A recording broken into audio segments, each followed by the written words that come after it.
Hello friends, this is Ishwar here. It's been a lot of days since I have posted a new video.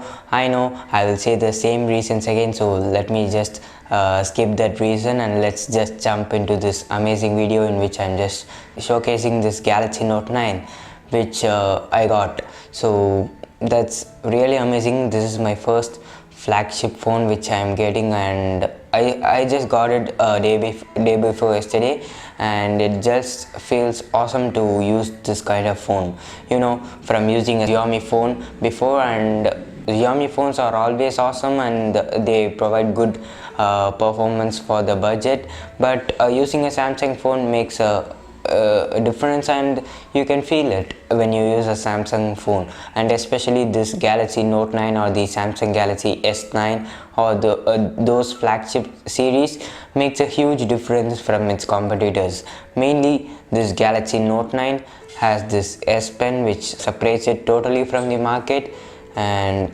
this S Pen from Samsung is really amazing. It has this button which is Bluetooth connected. This button is used for playing and pausing music, or moving to the next photo in the gallery, or moving to the previous photo in the gallery, and many more such things with each and every app. And you can also click pictures with the camera app and you press this button, and many more things are very useful with this S Pen.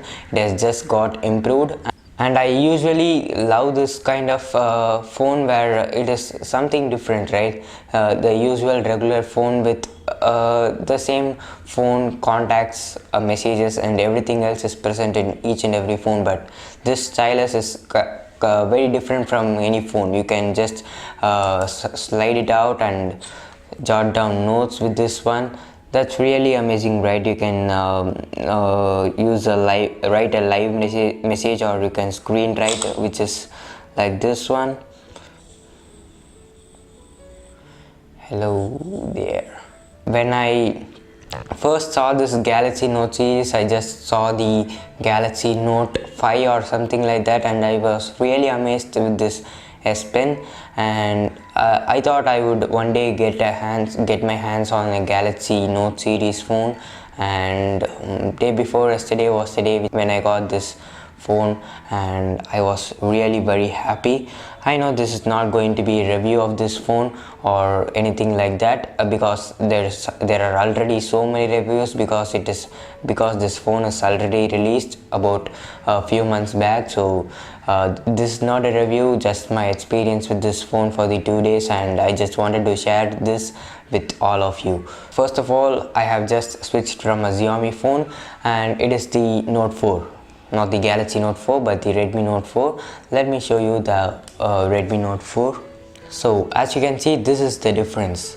There are bezels on top and bottom of it, and the screen size is very large in the Galaxy Note 9 compared to the Redmi Note 4, and the resolution mainly is amazing. You just feel it when you use it.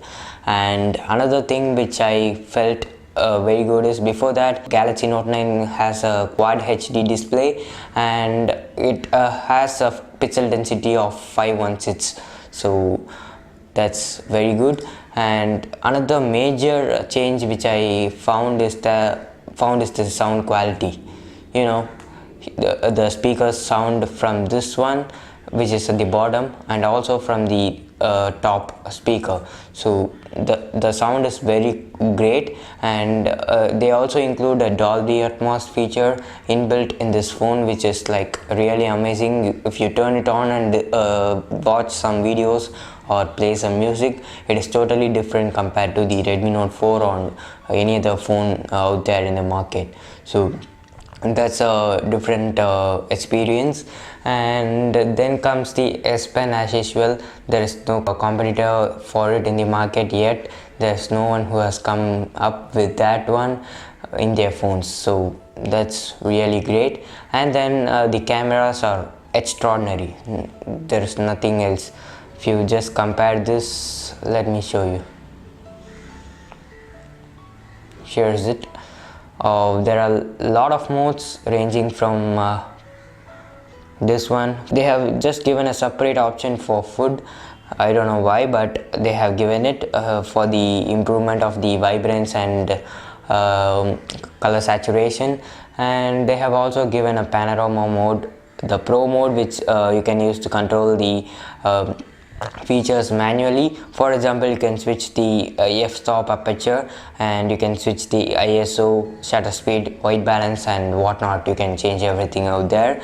And then comes the live focus, which blurs the background, but when you shoot it, it will also shoot the wide angle photo with the primary lens, so you won't need to shoot another photo without live focus, and it would be really great. There will be no hassle in shooting with this phone.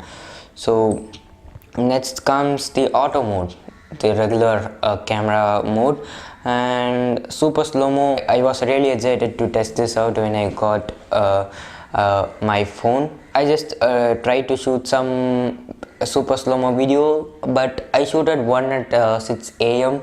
with very minimal lighting conditions, and that was looking good, but not up to my expectations, as it was a low lighting condition. I will shoot 1 or 2 videos in good lighting conditions in super slow motion, and I will also show you that soon. And there comes the AR emoji, which uses your face. You can create your own emoji using this create my emoji option, and you can also remove it if you want. You can create an emoji just like how Apple did it, and it will just make it look amazing. Now this is how it works, as I am just not into my camera. I'm not facing the camera of the phone, so it is not working properly. Yeah, I think that's good.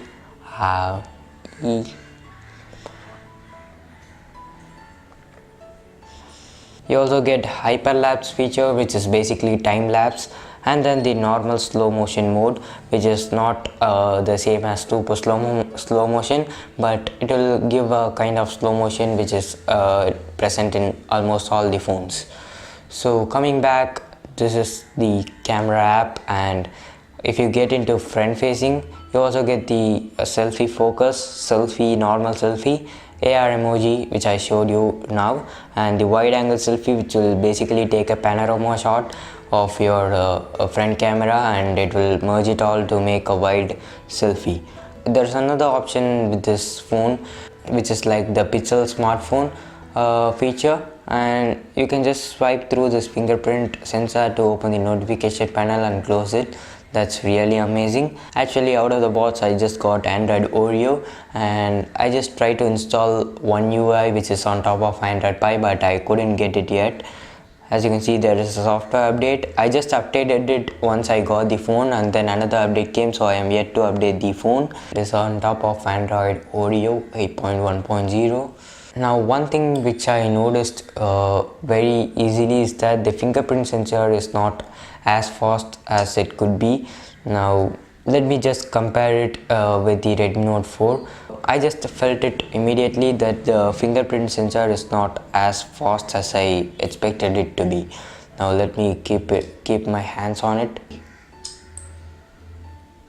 Actually, the Samsung Galaxy Note 9 recognizes the fingerprint but doesn't unlock very fastly, but gives animation which slows down the unlocking process. Let me just unlock it with the screen on right now. As you saw, it was the Redmi Note 4 which was the winner, and that's not a big issue or difference. I don't blame Samsung for it, but I'm just telling it. That's how I felt it. Another good feature about this one is that it gives you the iris scanner and also the face recognition feature, which just unlocks your phone with your face. Let me just unlock it with my face. This unlock feature is called Intelligent Scan by Samsung, which just combines the facilities of iris scanner and also the face unlocking feature, so that it will give you a more advanced security. Let me show you that one right now. As you can see, it is known as the Intelligent Scan, and your face and iris have been registered. So it is really good to have these kind of features in a smartphone, and Samsung is doing really well on it. One con which I necessarily want to tell in this video is that the settings app is very cluttered. I'm not finding it very easy as that of the stock Android or the Oxygen OS or the MIUI. It's I think it can be just revamped, and I know One UI is coming and it is just revamping the settings app, so I'm just waiting for it. Now another good thing about this phone and a new unique thing is that you get this heart rate sensor over here, so you can measure your beat rates, heartbeat rates, and also your stress levels. Let me show you that one right now. As you can see in the Samsung Health app, it just measures the number of steps you have walked, you have your active time, your food if you want to add, your sleep time, your weight, you need to input your weight, and then comes the heart rate which you can measure. As you can see, we must place our index finger over here and it will start to scan.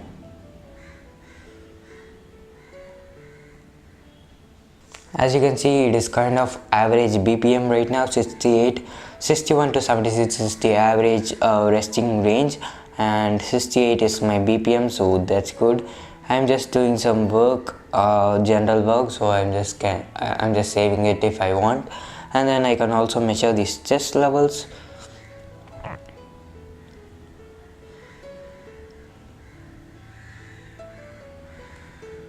And as you just saw, it's showing me that my stress level is low.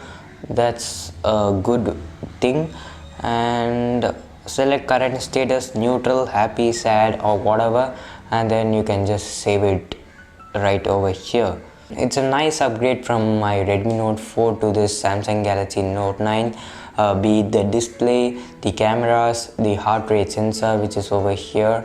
I am a big photography lover. If you haven't yet followed me in Instagram, you can just go check out my page in Instagram. Links are already down in the description. You can check out my photos. I usually take a lot of photos with these cameras over here with a changeable aperture. It is a very good thing for me, and display is also very great. I think I will use this phone for about 5 years or so, and it's going to last long. This is also waterproof, so that's really great. I can use it in rain. If I supposed to use it in rain, I can try to use it. Maybe I'm not going to wantedly put this phone in water and check it, as this is a precious and premium phone. I just don't want to put it in water. It comes with a Gorilla Glass 5 on top of this one. This always on display is also great. And regarding the battery life, I haven't talked about it yet. It is having a 4000 milliamp hour battery, which is really great. I am having a good battery on this type of flagship smartphone.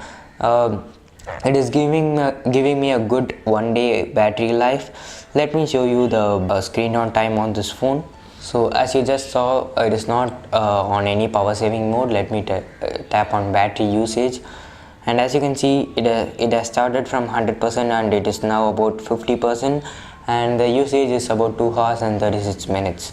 So if you calculate it for 100%, it will be about 4.5 hours to 5 hours or something like that, and that's really good for a flagship phone with a high performance processor. And talking about the processor now, it is supported by Samsung Exynos 9810 processor, octa-core processor, so that's really great. If you're in India, you get the Samsung Exynos processor, and if you're outside India, some phones get the Snapdragon 845 chipset processor. So the Exynos processor works exceptionally well. No matter what, you don't get any stutters. If I open Instagram, it just opens very fast, and it is having a 6 GB of RAM, so there are a lot of apps, and when I open some apps, I don't even feel that it is loading up from the scratch. It just opens up from where I left off, and I am just surprised of it. I personally give a big shout out to this S Pen, which I like the most in this phone. If the phone is locked, I can just take this S Pen out and then write some notes. I can just write hi there YouTube. And when we write in this one, it just gives you a sound from this smartphone. It is just really awesome. It is like we are writing in a paper. It just gives sound like that. If I get into any of my music, let me get into music, and I will just pull the sound down and let me play this one. So if I'm playing this one, I can just press this S Pen button over here. So when I press this one, it just passes the music out there, and again when I press this one, it just plays the music. So we can do all sort of these things. And if you want to know how to control various actions with this S Pen on various apps, you can just keep your S Pen cursor over this one, and it will just say you what you can do with that app. As you can see, single press play pause, and double press will skip it. So each and every app will give you this over here, and if there is nothing over there, it won't show you any pop-up like this. One disappointing thing which I had was that with the default gallery app, I can press this S Pen button and it will scroll through my photos, but with Google Photos app, it won't do the same. So that's pretty much it. I hope I have told about all the aspects which I wanted to talk about this as Galaxy Note 9, and that's pretty much it. I hope you enjoyed this video. If you like this video, hit the like button, and if you want to share this video to your friends, hit the share button. Thank you for watching. Have a great day. Peace.